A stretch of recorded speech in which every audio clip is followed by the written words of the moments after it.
What happened to Dr. Stone? Dr. Stone quickly became irrelevant after its last 2 seasons, which is a shame to say, especially as a manga fan and admittedly the biggest channel for Dr. Stone content. But looking back, I saw a lot of people saying they didn't like where the story went in Season 2. And in Season 3, I saw big names like Moist Critical claiming that the story had lost what made it special. So it's no wonder that people just stopped watching. Surprisingly, viewership rose in the second half of Season 3, and by the end of it, it was one of the most watched shows of the season. So, with Dr. Stone in such a weird spot right now, naturally there's a lot of people wondering whether Season 4 is even worth watching, which is why in this video, I'd like to explore the backlash to the last 2 seasons, discuss how manga fans reacted to the upcoming content, and explain why I think Season 4 is the best time to give Dr. Stone another chance. Now, before I say anything else, I would like to just point out that Dr. Stone has the special privilege of getting more promotion than most other series. This is true for both the manga, which at one point got more lead color pages than One Piece and Jujutsu Kaisen, and for the anime. Crunchyroll and TMS do a ton of marketing for the anime between trailers, pop-up cafes, and just about everything they can spend their money on, which is a big reason they did the special Ryusui episode prior to Season 3. The reason I bring this all up is because Dr. Stone has always been that series that everyone enjoys. It may have seen a slight decline after the trending popularity of Season 1, but it's been a mainstream anime ever since, always sitting at the front of Crunchyroll whenever a new season is running. That being said, Season 3 was the first time where the anime felt kind of dead. Now, before I say anything, I should point out that while I have read the whole manga, I'm still catching up on Season 3 of the anime. I was watching it weekly, but then, well, you know, life happened, and I fell behind. Funny enough, I just so happened to stop watching when everyone else did. Even though I wasn't watching, I was still on Twitter, and yet nobody was talking about Season 3. Not even hardcore Dr. Stone fans. It wasn't long until I saw videos on YouTube like the biggest problem with Dr. Stone. And you also had Charlie/Moist Critical saying on one of his streams that Dr. Stone had completely lost what made it special in the first season.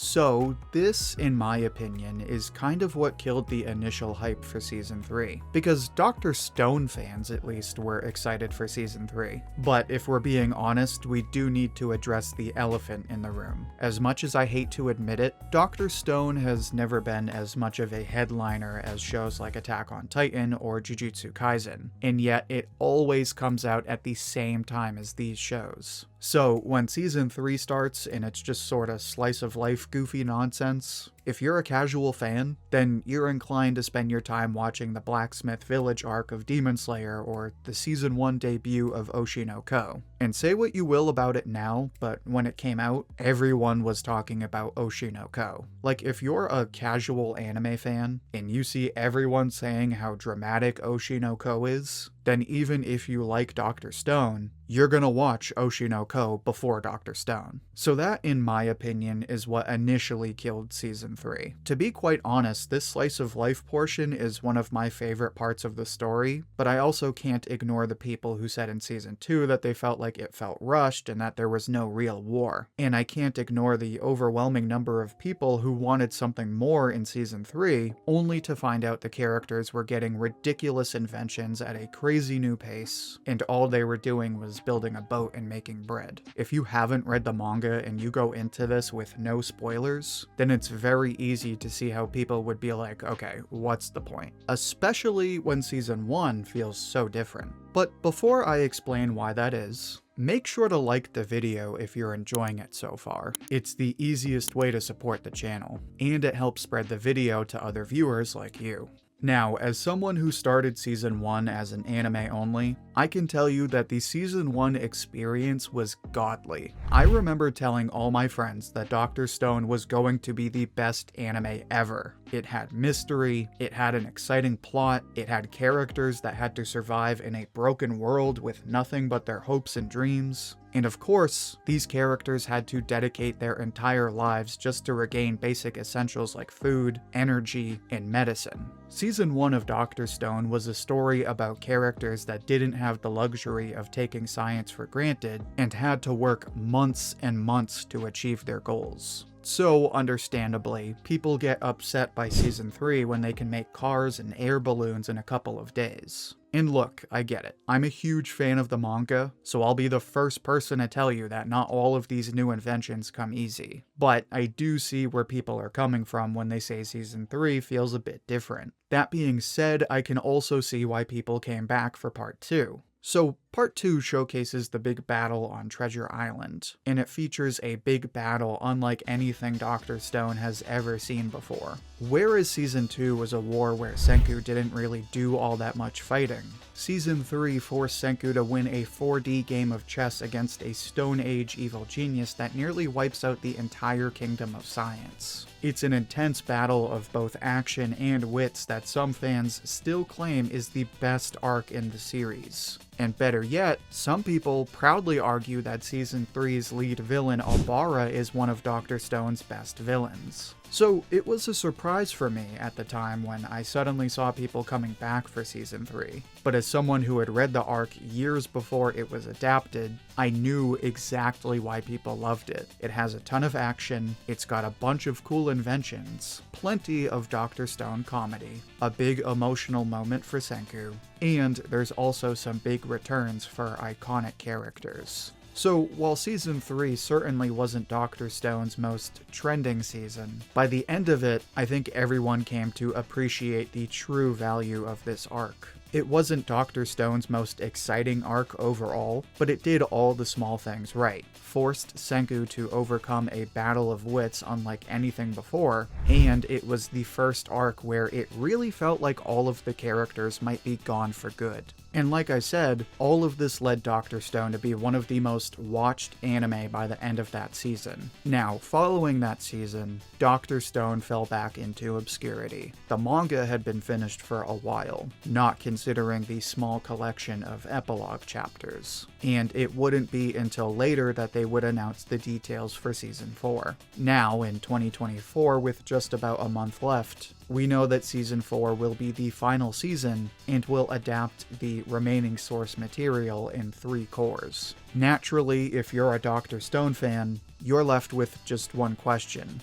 What will happen with Season 4? Well, if you want my honest opinion, I think Dr. Stone will dominate the winter 2025 season. Looking right now, it's airing at the same time as Solo Leveling and Sakamoto Days. Now, Sakamoto Days I love, but it's also being done by TMS, so as much as I want to be wrong, I don't think the animation will be anything crazy. And Solo Leveling is a weird one because while I loved the first season, it weirdly got a lot of hate for being bland even though it had some of the best fights I've ever seen, and an incredible end to its first season. So Season 2 could be bigger, but I'm not exactly counting on it if it's just going to be more of the same. So in this state of things, Dr. Stone has all of the room in the world to shine. Without too many spoilers, this next arc has the Kingdom of Science face off against a bigger, badder army in North America. The good old US of A with gators, corn, and